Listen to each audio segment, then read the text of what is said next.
स्वागत है प्रियजनों। यदि आपके पड़ोस में चोरी हो जाए तो क्या आप आराम से रह पाएंगे? शायद नहीं, आप सतर्क हो जाएंगे। और यदि आपके पड़ोसी पर कोई जानलेवा हमला कर दे और वो आपके पास आकर शरण मांगे तो क्या आप उसको भगा देंगे? शायद नहीं, आप उसको शरण देंगे। तो आज भारत भी वही कर रहा है, बांग्लादेश की स्थिति को देखते हुए।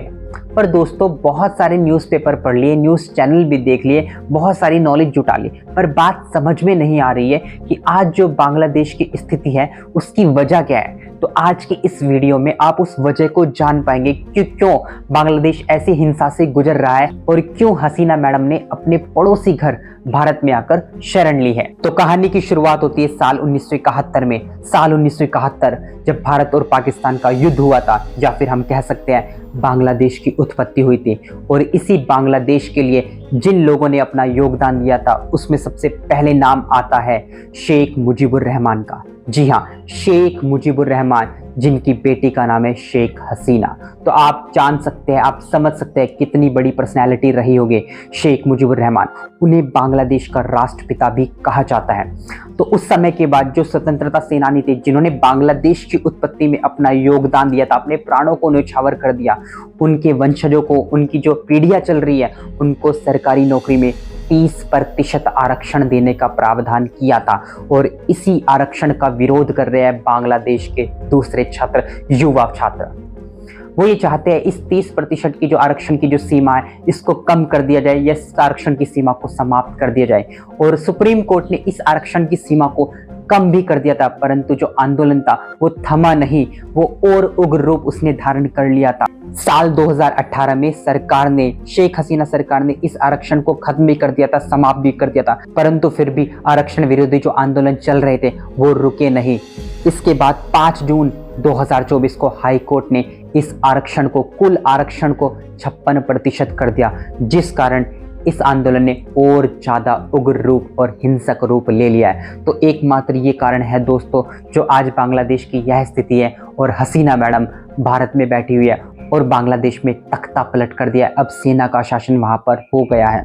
इसके कुछ और बिंदुओं को भी आपको समझ लेना चाहिए दोस्तों, क्योंकि जब किसी देश में तख्ता पलट होता है तो वो किसी एक देश के कारण नहीं होता, उसको बहुत सारे दूसरे लोग भी सपोर्ट करते हैं। तो मुझे ऐसा लगता है कुछ चीज़ें ऐसी बता रही है, कुछ आंकड़े यह बता रहे हैं कि बांग्लादेश को सपोर्ट कर रहा है, चीन सपोर्ट कर रहा है, पाकिस्तान सपोर्ट कर रहा है। क्योंकि बांग्लादेश में जो आंदोलन हो रहे हैं, अगर आप उनको ध्यान से देख रहे हो, ध्यान से सुन रहे हो, तो कुछ वहाँ पर इस्लामिक राष्ट्र बनाने की बात हो रही है, यानी कि बांग्लादेश को एक इस्लामिक राष्ट्र बना दिया जाए। लेकिन अभी तक जो बांग्लादेश की स्थिति थी, बांग्लादेश एक लोकतांत्रिक राज्य है। और अभी जब 2018 में चुनाव हुए थे, जब शेख हसीना एक बम पर जीत लेकर आई थी, उस समय विपक्षी पार्टियों ने इस चुनाव का विरोध किया था और यूएसए ने तो, अमेरिका ने तो इस चुनाव को अस्वीकार कर दिया था। तो कहीं ना कहीं ये भी कहा जा रहा है कि अमेरिका सपोर्ट कर रहा है इस आंदोलन को भड़काने में। एक बात को आपको और समझ लेना चाहिए दोस्तों, साल 2018 में ही शेख हसीना सरकार एक एक्ट लेकर आई थी, जिस एक्ट का नाम था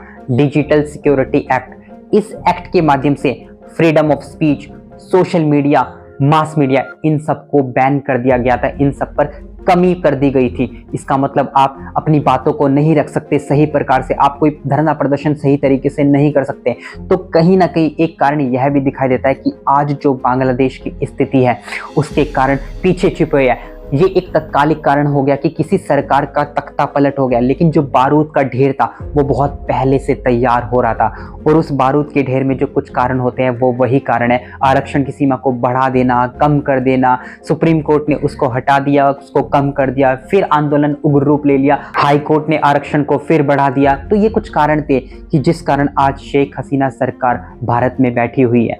आई होप दोस्तों अब आपको ये समझ में आया होगा कि क्या वजह है आज तख्ता पलट की। और कुछ कारण आपको और जान लेने चाहिए, कुछ चीज़ें आपको और भी जान लेनी चाहिए।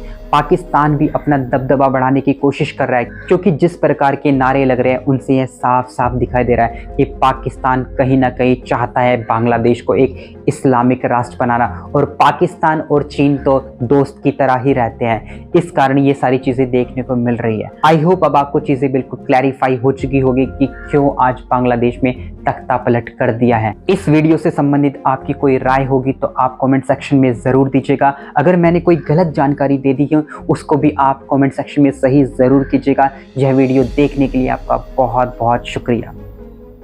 धन्यवाद।